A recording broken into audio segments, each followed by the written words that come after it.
So now that we're on the second level of Ninja Gaiden, we're not dealing with introductory setups anymore. There's only one new enemy in this level, and it appears only 4 times. The other 20 enemies are ones we've seen before. So the question is, how does Ninja Gaiden use its existing enemies in new ways? Is there any rhyme or reason to the order of the challenges? What makes these challenges different from the first level? So first, let's take a look at the level being played in its entirety at an increased speed.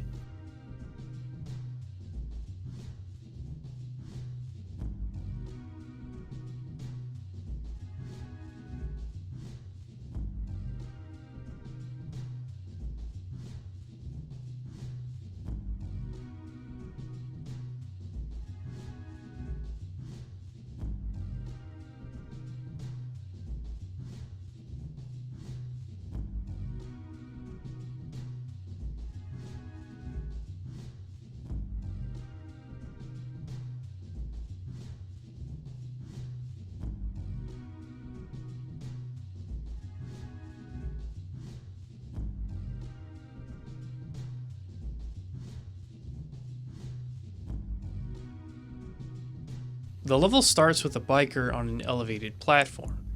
The power up here is too high to reach from below.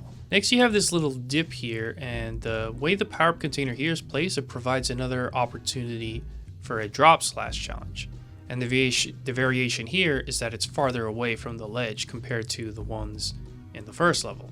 Then you have a knife tosser on the next elevated platform, and as you're going through the dip in order to jump to the next platform, a dog is set to ambush from the left, but it easily remains stuck in below away from danger if you keep moving forward.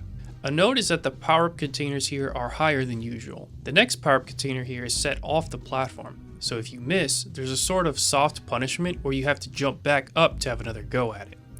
Given this placement, it's fitting that it contains a sub-weapon. At the bottom of the girders is a power-up container layered with a boxer. Setups like these are where you have to be careful in which target you prioritize. If you go for the power-up, you can easily find yourself landing on top of the boxer, or giving him enough time to actually do his lunging punch. It's a rare setup where you can actually experience the unique behavior of the boxer. The placement of the cursor also provides an opportunity for the crouch slash to be useful. Contrast this with the setup with the knife tosser near the end of the first level. The power container before was placed above the curb where you could easily land on higher ground away from danger. There's a second biker here that's set to ambush you from the left, but its poor placement makes it easy to despawn, and it's also not threatening because the biker doesn't walk off ledges, so has no opportunity to threaten you whatsoever. The next couple power-ups here are at the maximum jump height. If you put them side by side, the containers here are even higher than the ones that were on the girders from before. Here we come across our new enemy, which is a bat. One interesting note about the bat is that it spawns relative to the player's vertical position. So whether you decide to go after the power-ups or not will determine where it initially spawns and whether it'll threaten you in the air or closer to the ground near the bottomless pit. Speaking of which, this is actually our first bottomless pit in the game, another area where we're seeing a progression in the platforming challenges.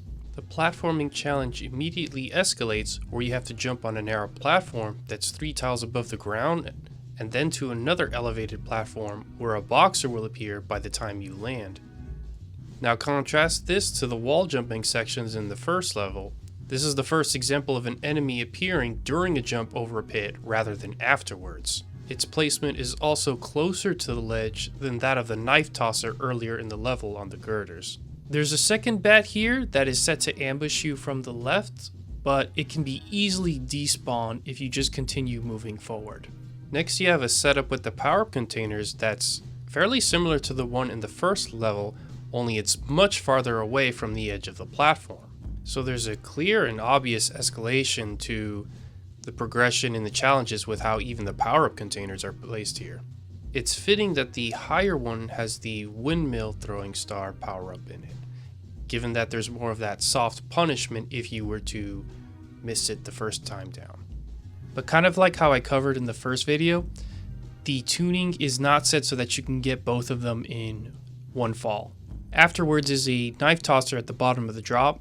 There's really nothing special about its placement. There's nothing special about the placement of the power-up container that occurs after the boxer or knife tosser either. But even then, notice how its placement relative to the ground is insane compared to the ones from before. With each of these power-up containers, they're varying their distance from the ground. As you reach the end of this first section here, you come across a ladder over a pit. In addition to that idea, there's a dog that is set to ambush from the left where it drops off from a high platform.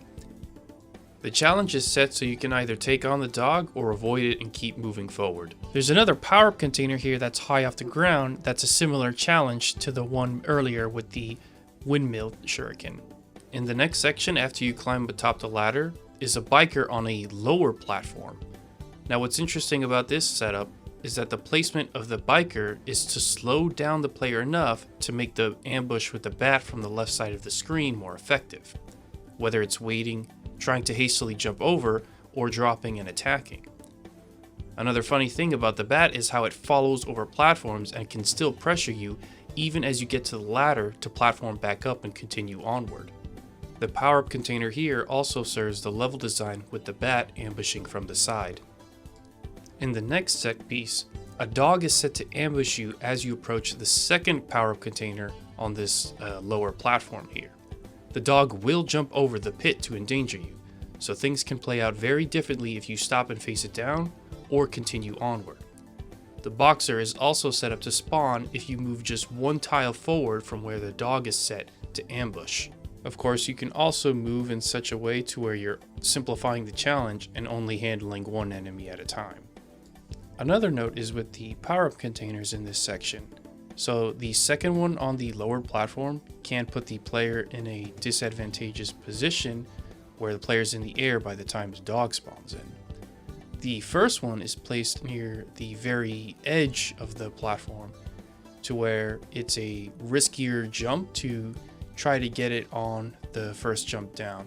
Of course, alternatively, you can just jump on the platform, turn around, and then get it. And then lastly, of course, is the power-up container right in front of the boxer. It serves a nice self-imposed challenge for the player to where they can drop down, slash it, and then slash the boxer next. The power-up afterwards is more of a freebie though.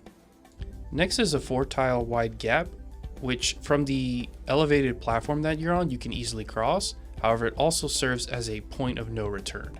So next you have a knife tosser on an elevated platform. What makes this one different from the one earlier in the level, besides it spawning closer to the edge, is the fact that there is just that one tile girder right in front of it.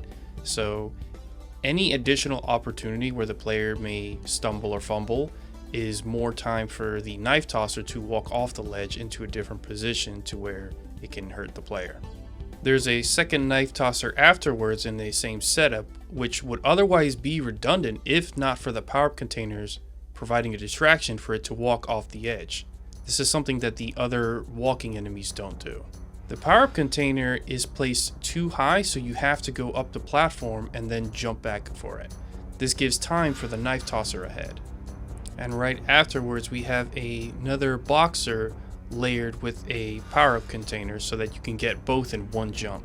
There is a bat that spawns from the left in this section to ambush at the same time. Next you make another jump over a bottomless pit to reach a ladder, and then you get this sort of brief transition screen where you just the platform back and forth to another ladder. I'm not totally sure what the point of that is, but whatever. The level now changes direction to where you're moving to the left. So next you have an ambush with a dog on the right and a knife tosser. And because the dog drops from a high ledge, you have to time your slash so it's not too early. The distance between the two makes it so that you'll typically have to slash the dog first. As you proceed atop the next set of girders, there's a power-up container right off the ledge of one, which serves for, sort of another opportunity for a self-imposed challenge to slash at it as you are platforming atop it. There's also two enemies here who are set to move in different directions, so it's a chance for you to kill two of them in one go as they're crisscrossing paths. And there's another power-up container at the other side of the girders for another sort of drop slash challenge. Next, you jump across two platforms, one thin and one wide, and then over a pit. There's still safe ground here if you fail to jump to the second platform, so even now there's still some leniency. Maybe even more so than earlier pits in the level. As you jump over the pit, the last duo of enemies will spawn in, which is with a biker and a dog. The dog runs through the biker so it can fake out your timing. This is a second example of an enemy spawning midway over a jump over a pit, the first one being with the boxer from earlier, which gives an idea for how the difficulty will progress in future levels.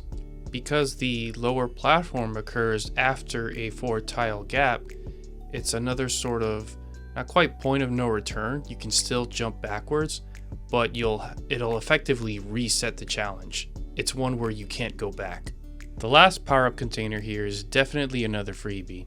So to wrap things up, this level features far more verticality compared to the first level and bottomless pits. Even the jumps across the pits and onto platforms feature variation. With the power-up containers, almost all of them are near enemies, serve unique slashing challenges, and to influence the movement of player to do more interesting things. There's maybe like 3 that can be considered extraneous. One in particular probably would have been more interesting if it was moved to the right a bit more to where it can be layered with the ambush from the dog from the high ledge to the left. But even then, the power-up containers are usually placed to give the player something to go for when going off of ledges or onto flat grounds with no nearby enemy yet. We can also see how even though the roster of enemies is mostly the same as the first level, the variation of their placement in height relative to the player and to the edges of platforms changes up the timing. Overall, this is a good second level